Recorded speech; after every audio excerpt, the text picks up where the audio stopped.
இதில் போலி செஞ்சேன் அப்படின்னு சொன்னால் யாருமே நம்ப மாட்டாங்கங்க.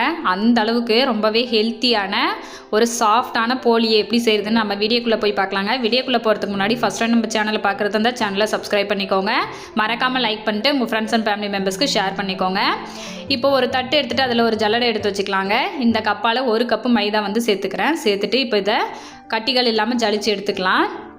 எடுத்துகிட்டு நீங்கள் மைதாவுக்கு பதில் கோதுமை மாவு சேர்க்குறதா இருந்தாலும் சேர்த்துக்கலாம், நம்மளோட விருப்பம்தான். நான் வந்து மைதா சேர்த்துருக்கேன். இப்போ இது கூட கொஞ்சமாக டேபிள் சால்ட்டு சேர்த்துக்கலாங்க.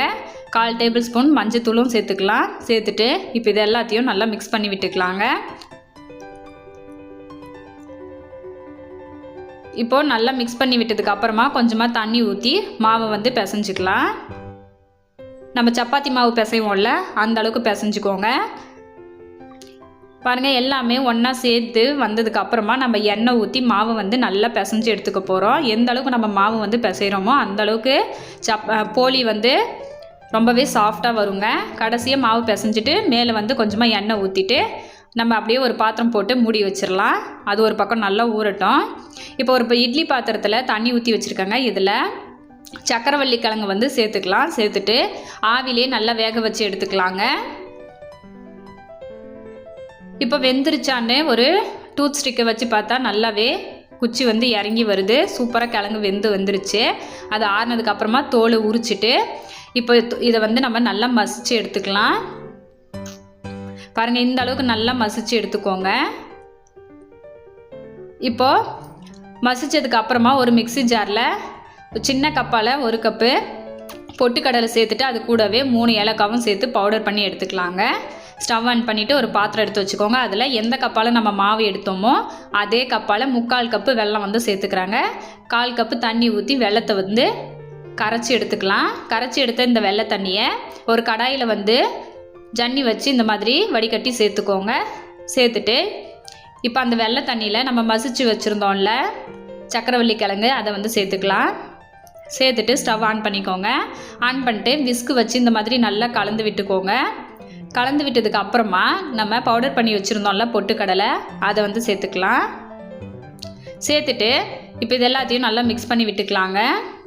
மிக்ஸ் பண்ணி விட்டதுக்கு அப்புறமா கொஞ்சமாக இதில் டேபிள் சால்ட்டு சேர்த்துக்கலாம். ஒரு பிஞ்ச் அளவுக்கு சேர்த்துக்கோங்க. சேர்த்துட்டு கூடவே ஒரு டேபிள் ஸ்பூன் நெய்யும் சேர்த்துக்கலாம். சேர்த்துட்டு இப்போ இது எல்லாத்தையும் நல்லா கலந்து விட்டுறலாம். பாருங்கள், இந்த அளவுக்கு நல்லா திக்காகி வரணும். இப்போ ஸ்டவ் ஆஃப் பண்ணிவிட்டு இது வந்து ஆற வச்சிடலாங்க. ஆற வச்சுட்டு இந்த மாதிரி சின்ன சின்ன உருண்டைகளாக பிடிச்சி வச்சுக்கோங்க. இப்போ போலி தட்டுறதுக்காக ஒரு பட்டர் பேப்பர் வந்து எடுத்து வச்சுருக்காங்க. அதில் ஆயில் வந்து அப்ளை பண்ணிக்கோங்க. அப்ளை பண்ணிட்டு இப்போ இதிலிருந்து நம்ம எந்த அளவுக்கு மாவு வந்து உருண்டை பிடிச்சி வச்சுருக்கோமோ அந்த அளவுக்கு மைதா மாவு வந்து எடுத்துக்கலாம். எடுத்துட்டு எண்ணெய் தொட்டு இந்த மாதிரி தட்டி விட்டுக்கோங்க. தட்டிட்டு இப்போ உள்ளார நம்ம அந்த கிழங்கு பூரணத்தை வந்து எடுத்து வச்சிடலாங்க. எடுத்து வச்சுட்டு இந்த மாதிரி க்ளோஸ் பண்ணி விட்டுக்கோங்க. க்ளோஸ் பண்ணி விட்டுட்டு இப்போ நம்ம இதை அப்படியே போலியாக தட்டலாங்க. எண்ணெய் தொட்டு தட்டிக்கோங்க. அப்போ தான் நம்ம நல்லா எண்ணெய் தொட்டு தட்டும் பொழுது அந்த பட்டர் பேப்பரில் ஒட்டாமல் போலி வந்து சூப்பராக வரும் எடுக்கும் பொழுது. பாருங்கள், இந்த அளவுக்கு நல்லா மெலிசாக நான் வந்து தட்டி வச்சுருக்கேன். இப்போ ஸ்டவ் ஆன் பண்ணிட்டு தோசைக்கல் வந்து சூடுபடுத்தி வச்சுருக்காங்க. அதில் எண்ணெயை அப்ளை பண்ணிவிட்டு நம்ம இந்த போலியை எடுத்து தோசைக்கல்லில் சேர்த்துக்கலாம். அடுப்பை வந்து மீடியம் ஃப்ளேமில் வச்சுக்கோங்க. வச்சுட்டு ஒரு பக்கம் வெந்ததுக்கப்புறமா இன்னொரு பக்கம் திருப்பி போட்டுக்கலாம். திருப்பி போட்டுட்டு திரும்பவும் இன்னொரு பக்கம் திருப்பி போட்டுக்கலாங்க.